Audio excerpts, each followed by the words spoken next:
To me, when I'm saying a movement, like that's the only way that I know how to describe what I'm doing. Because it's not a transition. Like people always want to call it a transition. It's not a transition. I'm the same human. I've got the same heart I did 5 years ago. Everything about me the same skin, same human. So it's not a transition. It's a movement. It's a growth. It's a change. The term reinvention gets thrown around a lot in the music world, oftentimes being used incorrectly. There's a lot of confusion when it comes to it, and there's certainly room for overlap, but I think all too often people assume when an artist goes in a different musical direction or tone for their next era, it's a complete reinvention, when in fact it's more or less just them doing something different. I think that it's a term that can be interpreted differently for different people, but generally my definition of an artist reinventing themselves goes further than the music itself. It's about the tone. It's about the image. It's essentially them becoming almost a new artist altogether. Artists like Madonna, Janet Jackson, and Rihanna wrote the book on artist reinvention, but an artist who has absolutely mastered the art of reinvention and really doesn't get credit for it is none other than Miss Miley Cyrus. I've said it before, but I've grown up with Miley. I'd never really called myself a Miley Cyrus fan verbatim, but one day I realized I had been tuned into everything she's done with her career literally since the premiere episode of Hannah Montana in 2006, and suddenly I realized that maybe I am a Miley fan. But anyways, I love Miley, and even more so, growing up with her, I've seen every single version of her. The Disney darling era, the teen pop star era, the edgy breakout era, the experimental era, the return to her roots era, the mellow transitional pop era, her rock star era, and most recently her more dance pop carefree era. But undoubtedly the most outstanding era of reinvention for Miley Cyrus was her iconic Bangerz era. Miley's fourth studio album was an iconic moment in 2010's pop. Miley is notorious for going all in for whatever era of her music she's invested in at the time, and then quickly moving on from it, even disowning it at times. And while I've seen a lot of people use that as a point of criticism for her, I just believe it speaks more about her as a person. Someone who's constantly growing and evolving. Miley Cyrus truly is a pop music chameleon, someone who's not afraid to push her own boundaries and go beyond what the world wants and expects of her. This is something that has always set Miley apart from her contemporaries like Selena Gomez, Demi Lovato, and even Ariana Grande to an extent, in my opinion. Miley is very artistically transient. She always keeps the world guessing and continuously gives something fresh every time. Right now, when people go to iTunes and listen to my old music, it's so irritating to me because I just can't erase that stuff and start over. My last record I feel so disconnected from. I was 16 or 17 when I made it. When you're in your 20s, you just really don't know that person anymore. Despite her ever-evolving and changing opinion of her past music, every era of Miley Cyrus is important to her career as a whole, and Bangerz is no exception. At the time, despite being an adult for quite some time, Miley had struggled for years to break free of the shadow of her Disney past. It's no secret that child stars often struggle in their careers as an adult because the world refuses to see them as adults rather than the beloved characters that they played as children. Oftentimes, this leads to many child stars ultimately becoming unable to move forward in their careers. Miley fought tooth and nail to break away from Disney as she grew up, in both her music as well as acting and other avenues of her career. She had already released music outside of the scope of the House of Mouse before, however, and had great success in doing so. Her debut album, Meet Miley Cyrus, was released as half of a double album alongside the soundtrack of the second season of Hannah Montana. Despite being attached to the Disney show, the Meet Miley Cyrus half of the album actually did better commercially and critically than its blonde-haired counterpart. See You Again was released as a lead single from Meet Miley Cyrus and is actually a top 10 hit in the United States. By comparison, the lead single from the Hannah Montana 2 side, Nobody's Perfect, only peaked at number 27, despite being one of the most popular songs from the show. Miley's success would only continue to grow outside of Disney after this. Her second studio album, Breakout, was her first record to be released with no connection to Hannah Montana. Although due to the show arguably approaching its peak during this album's cycle, Miley was somewhat forced to keep the music more in line with her kid-friendly image. In addition to this, many critics cited that the album was not enough of a departure from Hannah Montana. Despite all of this, Miley scored another top 10 hit with the album's lead single, Seven Things. Just a year later, with her next release, the EP titled The Time of Our Lives, Miley's success outside of Disney would approach an all-time high at that point, with the EP's lead single, Party in the USA. The song peaked at number 2 on the US Billboard Hot 100, being blocked twice, first by the Black Eyed Peas' I Got a Feeling, and then by Down by Jay Sean featuring Lil Wayne. It was Miley's best performing effort at that point, even outdoing the massively successful Decline, which peaked at number 4. It was the 7th best-selling single of 2009, and by 2012 it had sold well beyond 5 million copies, making Miley the youngest artist in history to have a single sell over 5 million. As of 2020, Party in the USA is a diamond certified single, being one of the few singles to reach this milestone. The success of Party in the USA was indeed a hard act to follow, but nonetheless, Miley would continue the following year. Her 2010 album Can't Be Tamed could be seen as a precursor to what would ultimately become Bangerz. Much like how she felt during the creative process of Bangerz, Can't Be Tamed was born out of a need to create something fresh and new and more mature, as Miley felt disconnected and disinterested in her previous work. Miley was very much in a transitional state of her career. Hannah Montana was approaching its final season, and Miley was an adult now and wanted to release music to reflect that. It was planned to be her last musical release for some time, as she wanted to pursue more acting opportunities beyond Hannah Montana and Disney. Can't Be Tamed is Miley's most heavily dance pop release to date, being very similar to recent releases at the time like Britney Spears' Blackout and Lady Gaga's The Fame. The sound aside, the album was Miley's first serious attempt to establish her maturity. The album's lead single and title track did not come close to the success of Party in the USA, but was still a top 10 single in the USA.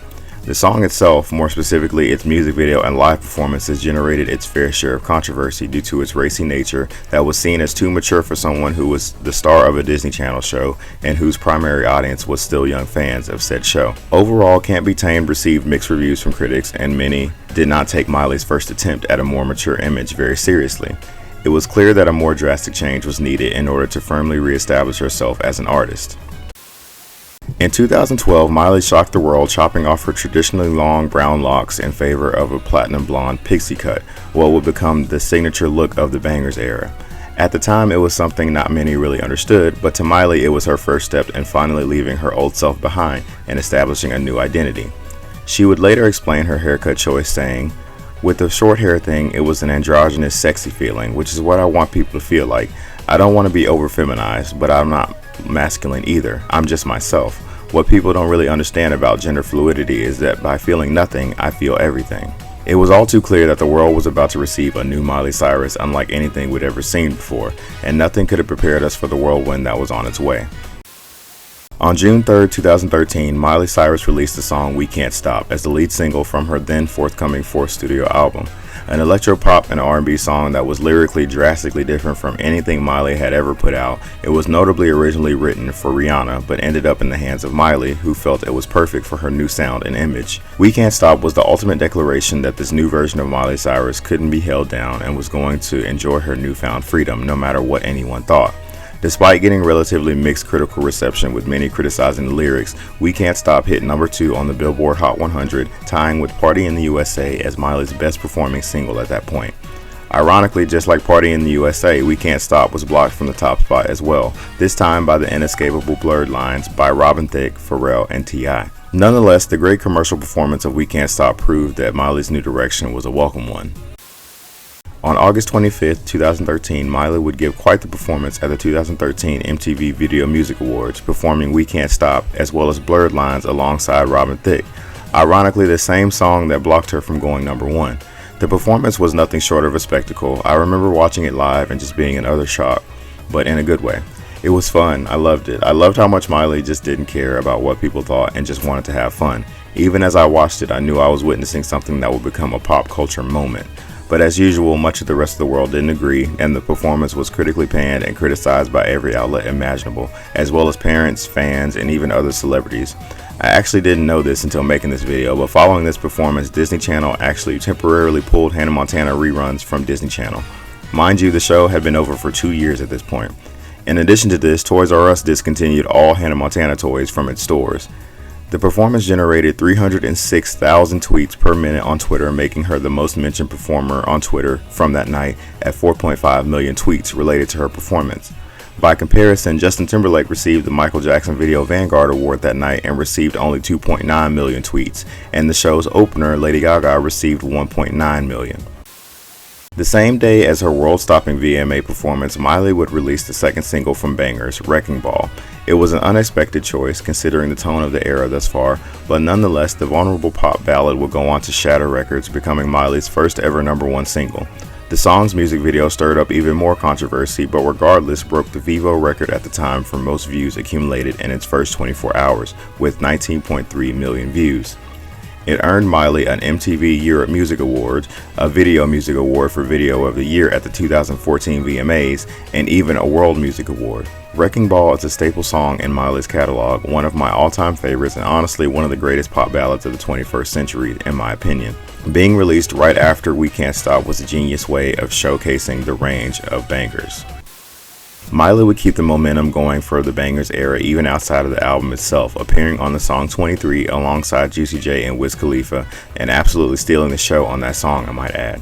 She would also lend her vocals to the underrated will.i.am song Feeling Myself.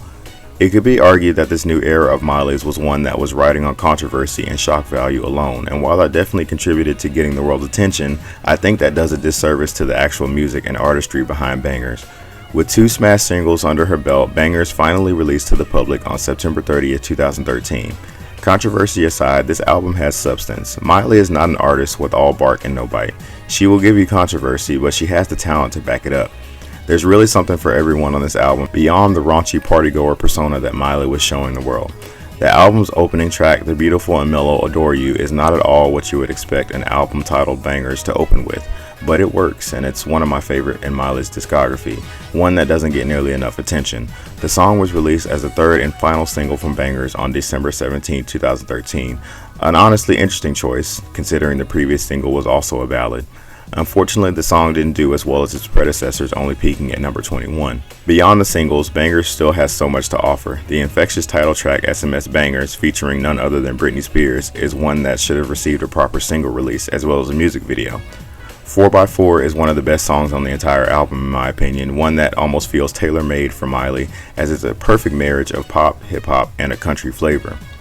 Other songs like Love Money Party and Do My Thing are what you would expect from Bangerz, following the example set by the album's lead single. There's also typical pop offerings like Get It Right and Someone Else. Despite the overall party vibe of the album, Miley actually bears a decent amount of vulnerability and emotion here as well. Like the aforementioned Wrecking Ball and Adore You, Bangerz also offers more subtle tracks like My Darling, Drive, and Maybe You're Right. Even the deluxe edition hides some absolute gems like The Smooth as Butter, Rooting for My Baby, and On My Own. Bangerz did a lot for Miley Cyrus's career. It was arguably a risky move, but one that ultimately catapulted her into a new stratosphere of pop stardom. Much of the Bangerz era stirred up controversy and shocked many, but I honestly don't believe that was Miley's intention. She was just doing what she wanted to do for the first time in her career. She was finally 100% in control of her image and her music. She was free of Disney and free to live her life. She didn't care if what she did caused a ruckus, and quite frankly, the controversy worked out in her favor. Up until this point, I don't think the world really took Miley Cyrus seriously as a pop star. She was more or less still Hannah Montana to a lot of people. Bangerz ultimately fulfilled its purpose for Miley, and that was to firmly re-establish her as an artist. She has even said that at the time she considered Bangerz to be her new debut album. It was a reset in every way for her career. Bangerz was more than an album, it was an event, something that any pop music fan will recall instantly when they reminisce about 2013, and that's saying something considering how jam-packed that year was when it came to big releases in music. What I admire about the Bangerz era in particular is that Miley really forced the world to pay attention to her, but it somehow didn't feel shameless. She was very much in everyone's face, but as I said previously, she had the talent and artistic vision to back it up. More than anything, Bangerz proved that Miley Cyrus was more than just Hannah Montana. She was and still is a pop force to be reckoned with.